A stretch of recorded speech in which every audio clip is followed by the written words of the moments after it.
You know what? I really like seeing young couples, man. It's um it's very refreshing when I come across them, you know. Um I had the chance to actually see that a lot, especially when I was in Europe and especially in Poland, where it's the whole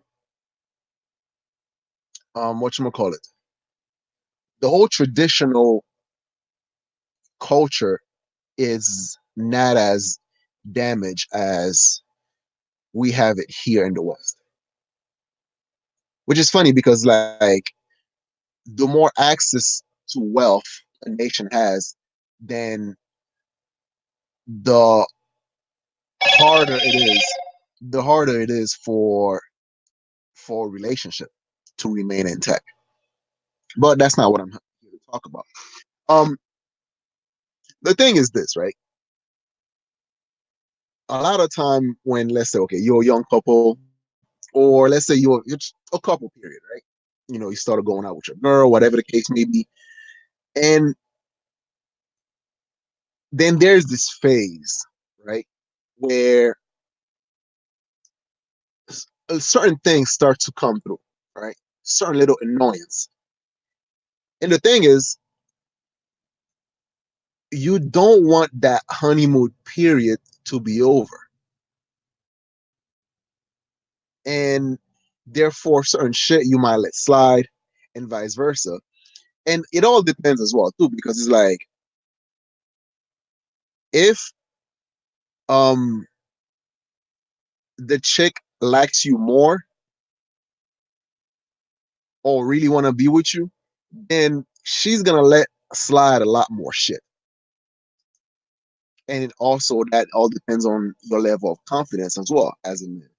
And if you're the one that you are more impressed by her than she's by you, then you're gonna let a lot more shit slide than she would on your crap. And that period of time is the most crucial because that little push and pull will determine the power dynamic in the relationship for time to come. And so then what happened once the honeymoon phase is over, right? First of all, most relationships start on a lie. What I mean by this, we sometimes tend to imagine the other person as this being that's like, um, it's the lust period of time, right? Well, yeah, the honeymoon phase where, oh, she's perfect, or he's perfect, he's such a gentleman, or whatever the case may be, right? And so the lie is that we sometimes tell ourselves, but also is being displayed by our partner to make themselves look as attractive or as appealing as possible. But when the cracks started to show, when these little things started to appear, you know, let's say that she wakes up without her makeup on, or your feet stink as a man. You chew too loud. you know, you start doing certain things that the perfection, that image that you place in each other's mind start to dissipate.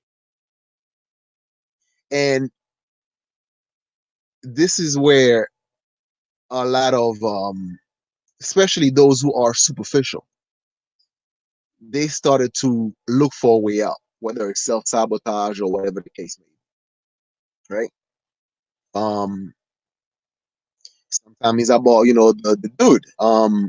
You show that you got more money than you actually do, or you pretend that you are about something, but you are empty inside. Same thing as the girls. You pretend to have that great personality or that great body, but once the sex is over, and then you're looking at it like, damn, this chick is really dumb. So you have all that. But let's say that there are a lot of things to talk about. There are depth. The person's not shallow. There are depth to you. But at the same time, there's also this wall that nobody wants to be vulnerable. Nobody wants the other person to penetrate their comfort zone. And this is when clashes start to appear, right? Let's say that in about 6 months from now, and then your first fight or whatever the case may be. A lot of people, we try to avoid these calamities, but I'm telling you, these are very important because you need to find out how does a person react when when they are in a conflict, because we try to avoid conflict as much as possible, but that is wrong. You need to know how the person handle confrontation.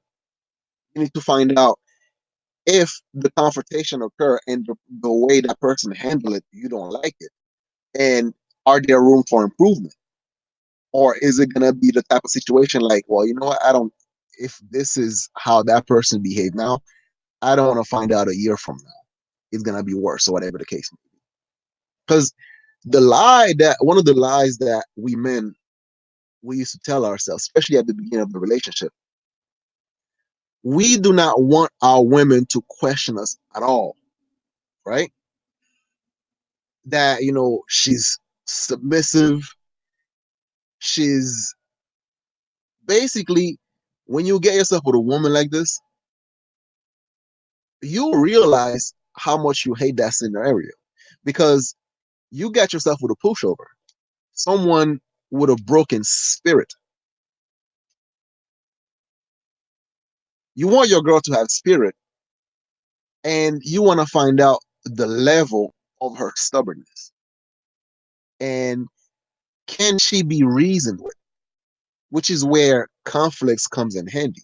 Because when two people get together and actually become this one unit, right? Because life is like a journey, and then sometimes when you actually get that person where you want to share that journey with, it's like you that person get into your car, and then you just driving.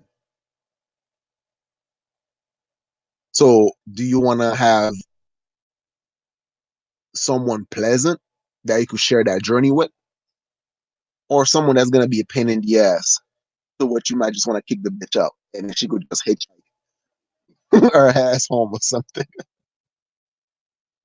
But now, this is where your principle comes into play, because if you don't have any sort of principle, then when you are find yourself in an uncomfortable situation, you find yourself in a position which you don't like where things are going, but if you have no principle, then either out of fear that that person might leave you, or you just want to go along to get along, and then that's when shit starts to fall apart, because you have to actually say what you mean and mean what you say. That's where your principle comes in. And sometimes, yeah, your girl might not like it, but fuck it. Because if you don't say it now, you try to spare her feelings. You try to be that gentleman. You try to be the Mr. Nice guy, shit like that. And that's when respect starts to get eroded. There's a difference between pride and ego. And sometimes we don't know the difference between the two. And your moral compass, your principle, is the thing that helps dictate where you want to be in life, where you want to go in life. And it's simple. It's go like this: I will not fuck you over, but I want to make sure that you don't fuck me over. Because women will test you, man. They will fucking test you. And sometimes they don't even realize that they are actually getting on your nerves. They don't even realize that they are trying to test you. But if you don't have a certain level of principle, then that's when your boundaries keep getting eroded. However, there are the conflict that comes into play. The reason why it is good because you learn how to have conflict resolution. What I mean by this, right? In a relationship, the compromise is there's a lot of compromise to be made because if you're sharing your life with that person, and especially if you have like certain dreams and stuff like that, right? I'm not talking about those who want to remain single. If that's not about you, if you are, there's nothing wrong with remaining single. Whatnot. Some people are more comfortable being single, and some people don't mind being in a relationship. Or you also have those who are bitter about their failure in relationship. So then their main purpose now is to actually target those who are in relationship and trying to force their belief down their throat. If you're that type of person, it's conversation not for you. If you already believe in your cultist mindset and your dogmatic point of views, then hey, keep it pushing. Now, the compromise that I'm talking about is, say, for example, right? Like me and my girl. My girl's a lot more organized than I am. I'm a little bit more messy, right? So then, since she's the one that actually do the cleaning, so I gotta make sure that like I don't make her job harder than it's supposed to be. So, and her on the other hand, when she want me to not be as messy as I could, right? There are certain way that she would also approach me. Say for example, I walked into the house, I had mud on my shoes and all this shit, right? So the initial reaction could be like, "Oh, you fucking kidding me? You got mud all over the shoes and shit like that, right?" But though, if she approached me in a combative sort of way, she knows that that will play upon my ego. So then, what she does, she'll be like, "Babe, come on now, you gotta help me out here. You mind if you make sure you clean that up?" And I'll look at the mess. I'll be like, "Oh, I'm sorry. Just grab a little broom real quick, and that's it. Conflict solved." But in order for us to get to that point, certain fight needed to occur before, right? Say she would actually, be mad at the fact that, I bring dirt into the house, and then she would say something, and then my ego would then get attacked, and then I would retaliate, and then we'll get into a fight, and then we would bump head, we would fight about it, and then afterward, be mad for a couple hours and shit like that. And then afterward, we solve those issues. So then, therefore, the next time that reoccur, and because we had the chance to talk about that issue before, and then now it gets resolved quicker, you know. So, but if let's say that if she come up to me, right, and be mad at me for the dirt that I bring into the house, right, and then she just go off on a tangent, rah rah rah rah rah rah rah, and then I let that slide, then therefore she's gonna continue approaching every problems like a fucking hammer. If you're a hammer, every problem is a nail. So then, therefore, because now I retaliate back when she goes rah rah rah, and I go rah rah rah. So then, that uncomfortableness that occur in that period of time, it's like it's a headache. It's very stressful. And then we get, once the ego kind of alleviates, settle down a little bit, and then we talk like a normal human being, Like, I understand where you're going, that yes, I dirty up the floor, which you just mopped, but at the same time, I didn't appreciate the way you talked, right? And then be like, all right, my bad. So we get to apologize to each other. And then so the next time when that the same incident occur, and then she would approach me differently. And then the fact that she had approached me differently, and then I would see her perspective, and then I would make sure that the problem get resolved. Same thing. If she does something that I don't like, and then I would approach her, let her know that I don't like that behavior, or I don't like something that she done, or whatever the case may be.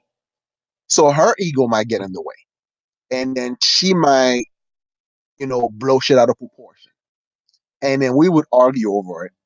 And then once the ego come down, and then we get to talk it through, so then therefore she would understand my perspective as well as I would understand her perspective. You know, it's a tug of war, it's a push and pull. So then therefore you should never be afraid of conflict. And the thing about it, when you're right, you're right. You put your fucking foot down. But when you're wrong, you're wrong. But what tends to occur is sometimes people don't like to admit when they are wrong. And they would go to hell and back then admitting when they fuck up. And this is where relationships start to entangle, and then the bitterness and resentment, it starts going over and over again. So little things turns into bigger things, and then therefore you never get to apologize to your partner, or you never get to resolve the issues that occur. Conflict resolution is very important in a relationship, and if you don't have that, then your relationship will always fail. Always. It might last a year, 2 years, 3 years, but if someone is unhappy in that relationship, it's not a matter of if, but only a matter of when that shit goes sideways. So don't hold off on your anger. Don't hold off on your if something's bugging you, let it out, man. Don't hold nothing back. Don't be an asshole unless you have to. Yes, sometimes it's necessary to be an asshole. But don't be spiteful just so you can appear to be like, yeah, I'm right. You know, be fair. As a man, you lead by example. And if you're a good leader, your woman will follow. This is Arbanaka. Share, like, comment, subscribe. Peace.